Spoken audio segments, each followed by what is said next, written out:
September 27ல இருந்து கிட்டத்தட்ட 82 நாட்களுக்கு பிறகு டிசம்பர் 18ஆம் தேதி ஈரோட்ல ஓப்பன் மைதானத்துல மைக் பிடிச்சிருக்காரு தாவேகாவுடைய தலைவர் திரு விஜய். வழக்கம் போலவே திமுக அட்டாக் அரசியல் தூக்கலாகவே இருந்தது. வாக்குறுதிகளை நிறைவேற்றாத முதலமைச்சர் திரு மு.க.ஸ்டாலின் அப்படின்னு கடுமையான அட்டாக்கு. அப்புறம் அதேதான் சினிமா பாணியில மண்டை மேல இருக்கக்கூடிய கொண்டைய மறந்துட்டீங்க, வாயிலேயே வடை சுடுறீங்க அப்படின்னு அந்த மாதிரியே பேசியிருந்தாரு.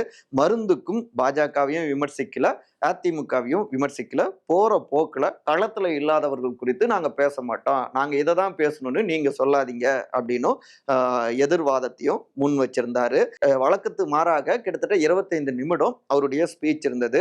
இதை பொறுத்த வரைக்கும் மாவட்ட செயலாளர்களை இந்த மேடையில ஏற்றியது, அவர்களை அறிமுகம் செய்தது அப்படின்னு சில மாற்றங்கள் தாவேகாவுல வெளிப்பட்டாலும், அவங்களுடைய நிர்வாகிகளுக்கு இது சூப்பரான பூஸ்டப் கொடுத்த மாதிரி இருந்தாலும், இன்னமும் விஜய் அவர்களுடைய கூட்டங்கள் பொறுத்த வரைக்கும் அந்த ஷோ ரசிகர்கள் ஷோவில் ரசிகர்களை திருப்திப்படுத்துற மாதிரி தான் இருக்கு.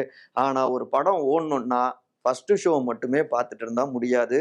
100 நாள் ஓடணும்னா எல்லோரும் ரசிக்கும்படியான படத்தை எடுக்கணும். அதைத்தான் அரசியலையும் எதிர்பார்க்குறாங்க பொதுமக்கள் அப்படிங்கிறாங்க கூர்ந்து கவனித்துக் கொண்டிருக்கிற அரசியல் விமர்சகர்கள்.